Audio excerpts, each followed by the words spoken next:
Think you know everything about dog socialization? Think again. Today we're doing number 3 in our continuing series of interviews with Stephanie Barger.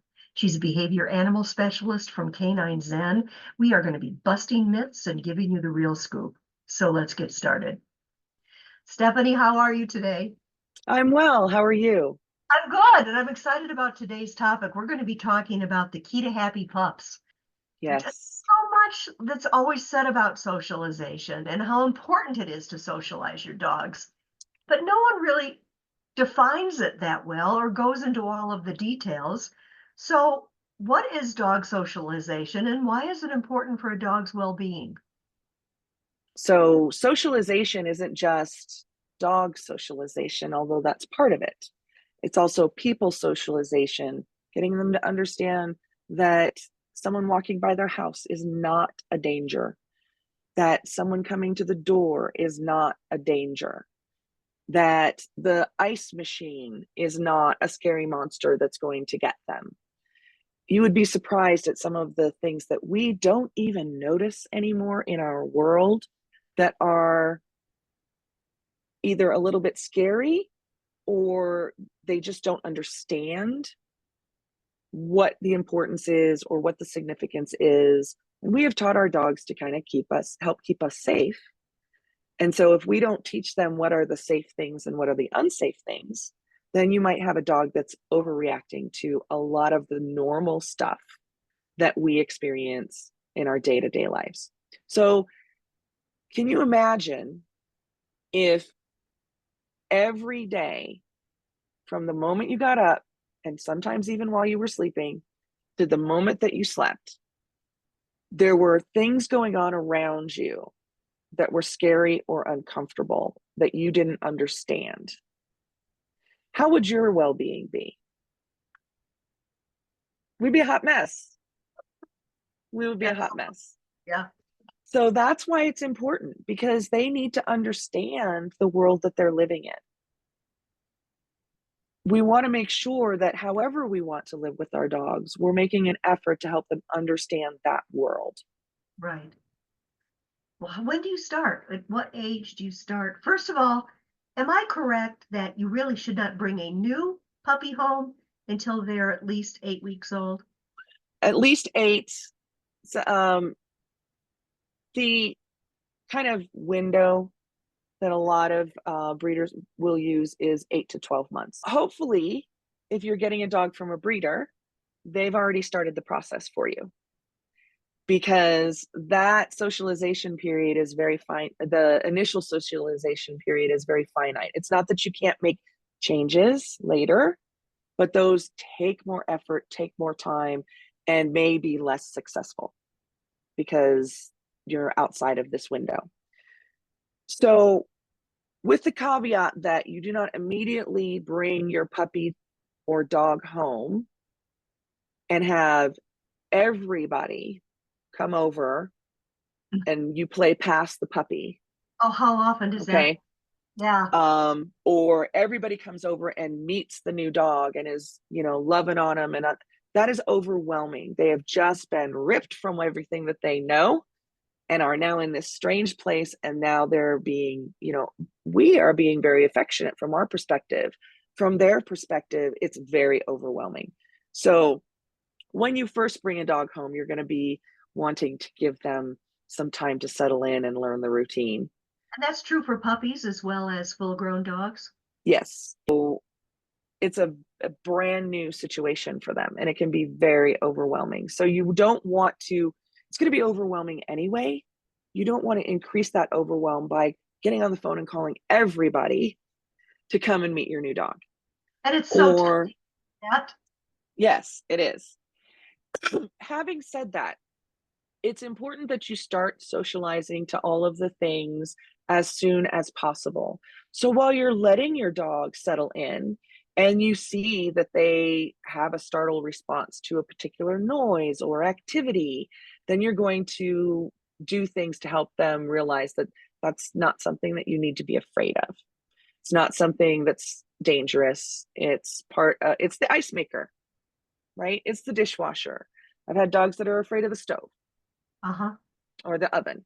So if I have a Okay. dog, if I have a dog that gets all upset or starts barking the minute my ice maker starts going off, Mhm. what can I do to help that dog feel comforted and know that everything's okay? So there's a lot of things that you could do, and it would kind of depend on the situation. You can just identify it for the dog and be very nonchalant.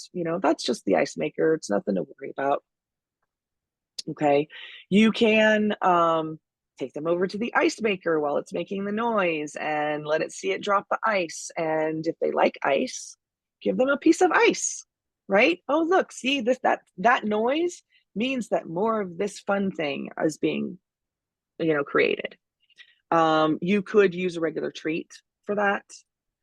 The important thing is that you recognize that the dog is having a problem and you take steps in order to reassure the dog that that is not a problem. And for those of you who have maybe yet to see one of the other interviews we did with Stephanie, it's called Decoding Dog Body Language. If you're wanting to find out ways to kind of identify when they are a little stressed with things, that's a perfect one to watch. In fact, I'll link to it at the end of this one so you can switch Wonderful. over and watch it. What are some effective ways to socialize a dog? I'm going to give it to you in three parts: with people, with other dogs, and with different environments. That's a lot, I know. It is, but the nice thing is that generally speaking, your basic components are going to be the same with all of these things. First of all, you do not want to train in a situation. So you want to give your dog some tools before you even start doing this, especially if they have issues with people, other dogs, or different environments.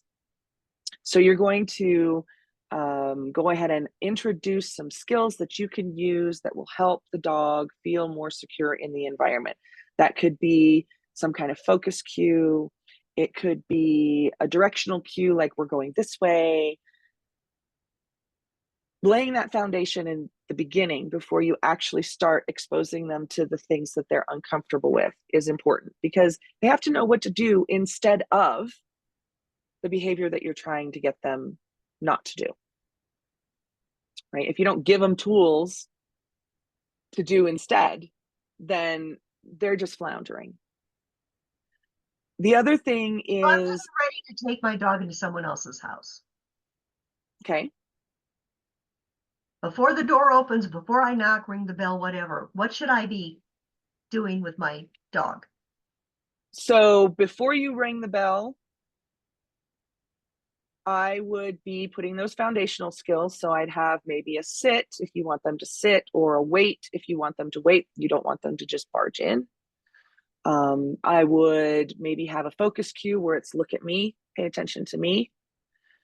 Maybe you've already taught them how to greet people the way you want them to greet people, either outside in an outside environment or in when they come into your home, or even how they greet you. When you come home, I have many people that come to me and say, my dog jumps all over me the minute I walk in the door. I cannot put my stuff down. I have to go in, I have to leave groceries in the car. And in New Mexico heat, that's not fun in the summer. Leave groceries in the car, go in, greet my dogs so that I don't end up having jumping dogs all over, and dropping the groceries. So if they can't greet you properly, they're not going to greet somebody else properly. Okay. Yep. And everybody gets to decide what proper is. But you're always going to be in a situation where jumping may not be something that either someone else wants, likes, or is able to physically tolerate. So I always like to have jumping on a cue, because there are some people that want their dogs to jump on them, and that's fine. Let's just put it on a cue so that when it's okay to jump, you let them know. So whether it's dogs, people, or different environments, you just want to make sure you give them those tools Mm-hmm. beforehand, Before. And during. then, right, not during. They're not going to be able to learn what you want them to learn in that situation. It's going to be too high arousal. So you want to make sure that they know how to do it in the comfort of your living room, and in the backyard, in the front porch, then on a walk. Right. Okay. So you're basically breaking this down and building the dog's ability to do it in more stimulating situations so that it becomes more second nature and they're not being overtaken by either the excitement or the scariness of the moment. Makes complete sense. And you can do that using distance, the level of distraction. I do a lot of door management training where people come into their home and their dogs are just all over the place.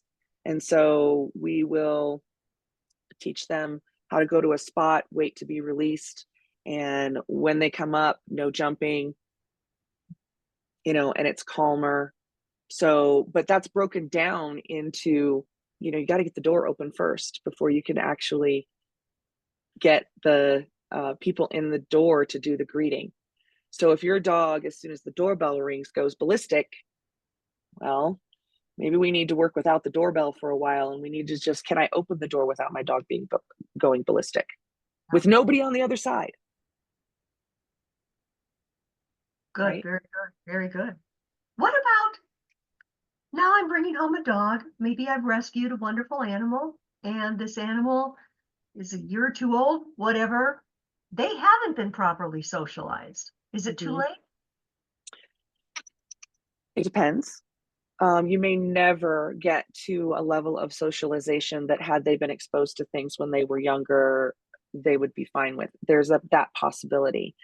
And it will take more effort. And you are going to have to break things down much more than maybe you would with a puppy. Because they have experiences that tell them that when they behave in certain ways, certain things happen. And so, and maybe someone coming in the door, or maybe they're out on a walk and they were attacked by a dog previously. And so now other dogs are scary. Sometimes it only takes one bad experience like that to affect how they're going to perceive dogs in the future. And so that would involve really taking your time, making sure that dogs are at a large distance. You're reinforcing the fact that, hey, when we see a dog, good things happen, and not scary things. So it's really about really figuring out what your dog is struggling with and breaking it down into little tiny baby steps. And the most important thing to remember, no matter whether you're socializing a dog that's older, that hasn't had socialization, or you're socializing a puppy, or you're introducing a dog into your life that, seems to be doing fine. The one thing to remember is you always have to go at the pace of the dog. And that's where that body language comes into play. If your dog is showing discomfort, you want to be paying attention to what level of discomfort is this, because we are trying to build them up. So we are kind of, pushing every once in a while to see, hey, can we get closer? Nope. Okay. Hey, can we get closer? Yes. Wonderful. But you really, really want to make sure that if you're seeing signs that your dog is really struggling, that you stop pushing. That's so important, because the tendency is to try again. I want to try Let's again. do the same thing that we did before again to see if we get different results. Now, you may remember that is the definition of insanity. Right? Doing the same thing over and over again, not making any adjustments and expecting different results. This is something where people can really benefit by talking to you, because when you have a one-on-one with people, you can just give them maybe a few short little tips to start with, just things that they might not have thought of on their own.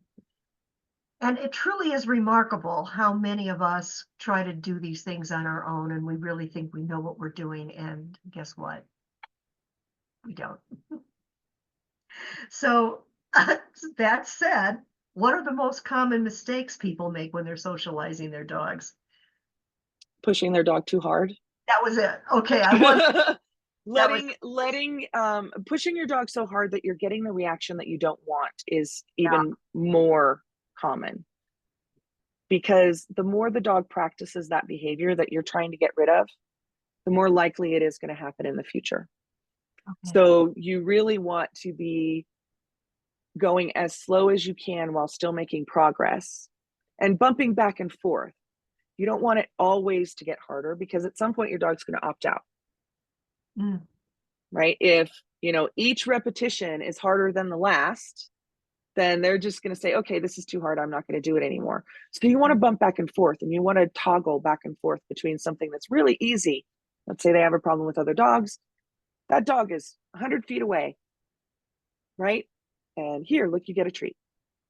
And then maybe and then maybe some of the other repetitions are closer, depending on what the tolerance of the dog is. We have a farmer's market. I'm in Las Cruces, New Mexico. We have a beautiful farmer's market every Saturday, and there's tons of dogs there. Everybody likes to bring and parade their dogs, And I have seen that. I've seen pet parents walking, and now they'll notice, here comes this dog, and they're just saying, good boy, good boy. Another dog, and they're giving them a treat. And I don't know that I ever really understood exactly why they're giving them a treat just for walking down the street. They're actually prepping them and doing exactly what you said, not to do the behavior, and you give them the tool beforehand so they know exactly what to do. Yeah, it makes complete sense. You give them the tool beforehand. But the other thing that a lot of people make a mistake of in that situation is, because you're looking around too, you don't want to start giving the rewards until the dog has noticed the thing. Because otherwise the food reward or whatever you're using for a reward can start being the cue that something scary is in the environment. Makes sense. So timing is really important. So you want to make sure that you are only doing that after your dog clearly sees the thing. Okay. Yep. Excellent. I hope, everyone, that you'll write in with questions for Stephanie, because she's so brilliant. You can contact Stephanie anytime you like. All of the information is below. She'd love to hear from you, and you'll be glad you did. And we'll see you again soon. Thank you so much, Stephanie. Thank you. Take care. You too.